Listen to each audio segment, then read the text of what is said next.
Welcome back to my channel. और आज हम शुरू करना चाहेंगे द हिंदू का जो न्यूज़पेपर होता है और जो दीपक सर एजुकेशंस हैं वो इंग्लिश में करते हैं। मैंने इसको हिंदी में ट्रांसलेट कर खुद के नोट्स बना रही हूँ, तो मैं आप लोगों के साथ शेयर कर रही हूँ। आई होप आप लोगों को अच्छा लगेगा। तो 18 मार्च है आज तारीख 2024 और इसमें पहला है कि मैराथन ऑपरेशन जो हमारे नेवी और एयरफोर्स है भारत की, उन्होंने क्या किया, सोमालिया के जो लुटेरों को उनको पकड़ा है और एक रिन्यूज जहाज़ को लुटेरों से छुड़वाया है। ठीक है, ये 40 घंटे ये ऑपरेशन चला है और इसमें हमारा कौन सा जहाज़ ने भाग लिया, ये वो है INS कोलकाता ने भाग लिया था। ठीक है, फिर नेक्स्ट आर्टिकल हमारा है द हिंदूज़ में नए चुनाव आयुक्त के चुनाव की प्रक्रिया।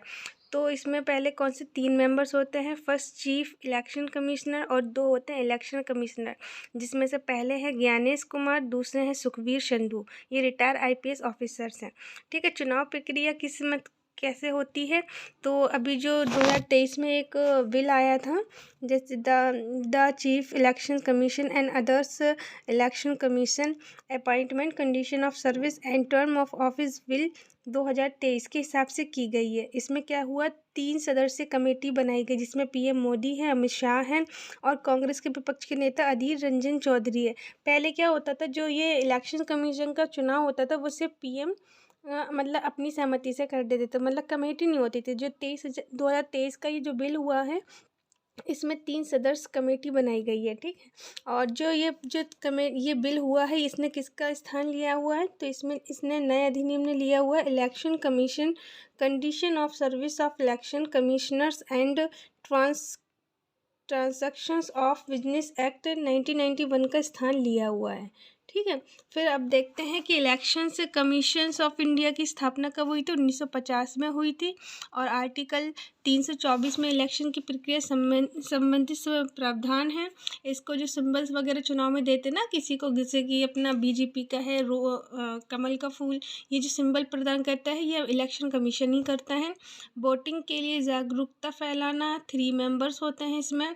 और राजनीतिक पार्टियों को टूटना या आपस में उनका मिलना, ये सब मैनेज कौन करता है, इलेक्शन कमीशन ऑफ इंडिया करता है। ठीक है, फिर नेक्स्ट आर्टिकल हमारा है म्यांमार की लड़ाई में क्षेत्रीय समस्या। म्यांमार में जैसे आप लोगों को पता है कि वहाँ पे सैनिक शासन चल रहा है। मतलब क्या हुआ था, 3 साल पहले 9 मार्च 2021 को आर्मी ट्रक मेजिमा हेडक्वार्टर पहुँचता है। मेजिमा क्या है, एक मीडिया है, मतलब मीडिया का हेडक्वार्टर था, वहाँ पहुँचता, वहाँ पे मतलब तोड़ फोड़ दुनिया भर की चीज़ें मचाता है।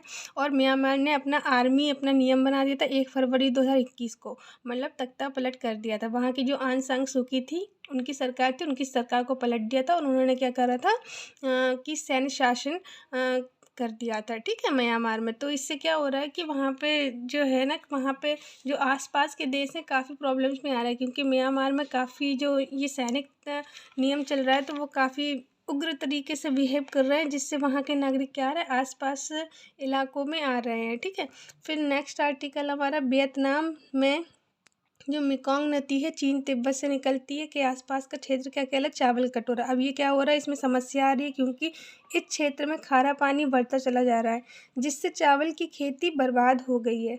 ठीक है, तो जिससे क्या हुआ, वियतनाम को $3 बिलियन का सालाना नुकसान हो रहा है। अब आप देख सकते हैं कि मेकोंग नदी कैसी है, जैसे कि यहाँ पे Myanmar, Thailand, Cambodia and Vietnam, यहाँ से तिब्बत से होकर ये मेकोंग नदी यहाँ पे डेल्टा बनाती है अपना, और ये उत्तरी चीन सागर में अपना डेल्टा बनाती है। ठीक है, मेकोंग नदी के बारे में पढ़ेंगे।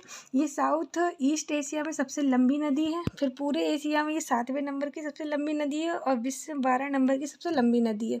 इसकी लंबाई 2700 मील है या 4350 किलोमीटर, इसको ऐसे है 4350 किलोमीटर। उद्गम कहाँ है, चाइना के किंगई से बनकर आती है। क्षेत्र कहाँ, China, Vietnam, Laos, Myanmar, Thailand, Cambodia से होकर गुजरती है। ये 6 क्षेत्रों से होकर गुजर। इसकी सहायक नदियाँ कौन सी हैं, इसकी सहायक नदियाँ देखो, जो राइट साइड से मतलब एक ट्रिब्यूटरी होती है, जैसे कि मैं आपको समझा देती हूँ। जैसे कि एक जैसे कि मैं आपको समझा, जैसे कि एक नदी बह रही है, ठीक है, ऐसे ऐसे करके बह रही है, तो कुछ नदियाँ यहाँ से, इसकी सहायक नदी यहाँ से जुड़ेंगी, कुछ यहाँ से जुड़ेंगी, कुछ यहाँ से जुड़ेंगी। ठीक है, तो इसमें जो राइट साइड से जो नदियाँ मतलब इसकी राइट साइड से मिलती हैं नदियाँ इसमें, वो है रुआंग, कोंग, टोनले। और जो लेफ़्ट साइड से मिलती है नोमो, था, नामखान। ठीक है, और ये जैव विविधता में अत्यधिक अत्यधिक पाई जाती है, मतलब जैव विविधता यहाँ पे मछली वगैरह का पालन वगैरह बहुत अच्छा होता है। ठीक है, फिर चावल के बारे में बात करते हैं। चावल क्या है, खरीफ की फसल है। इसके लिए टेम्परेचर कितना चाहिए, 25 डिग्री सेल्सियस के लगभग चाहिए। इसमें अत्यधिक बारिश की भी आवश्यकता होती है, क्योंकि चावल के लिए जो पानी होता है बहुत आवश्यक होता है। पश्चिम बंगाल में 3 प्रकार की चावल की फसल उगाई जाती है। कौन कौन सी हैं, ओश, अमन, बोरो। अब भारत में उत्पादक देखे चावल का, तो पहला कौन है, Paschim Bangal, second UP and third is Punjab. और विश्व में उत्पादक कौन है, फर्स्ट पे चीन है एंड सेकंड पे इंडिया है। फिर डायबिटीज़ के लिए एक आया HbA1c टेस्ट आया। HbA1c टेस्ट ग्लाइकोसेलेविक हेमोग्लोबिन टेस्ट भी कहा जाता है। ये 1959 में लाया गया था। डायबिटीज़ क्या होती है कि पर्याप्त मात्रा में अग्न्याशय इंसुलिन उत्पादन नहीं करता, जिससे डायबिटीज़ हो जाता था। इंसुलिन एक हार्मोन होता है जो मतलब पर्याप्त मात्रा में वो डिसबैलेंस हो जाता है। ठीक है, जिससे कि डायबिटीज़ हो जाता है। डायबिटीज़ के प्रकार होते हैं। एक तो फर्स्ट प्रकार का होता है जो बच्चों में होता है, जो रेयर केसेस में होता है, 14 से 16 एज में होता है। ठीक है, ये रेयर केसेस होते हैं। एंड सेकेंड होता है टाइप से, ये ज़्यादातर व्यक्तियों को देखने को मिलती है, जैसे कि ओल्ड एजेस होते हैं, और कि काफ़ी मतलब आजकल नॉर्मली टाइप 2 की डायबिटीज़ देखने को मिल रही है। फिर तीसरा कौन सी होती है, गेस्टेशनल डायबिटीज़, जो फीमेल में होता है, प्रेगनेंसी के दौरान होता है। तो आज ही हमारे द हिंदू के सारे टॉपिक्स थे। आई होप आपको अच्छे लगे होंगे। Thank you.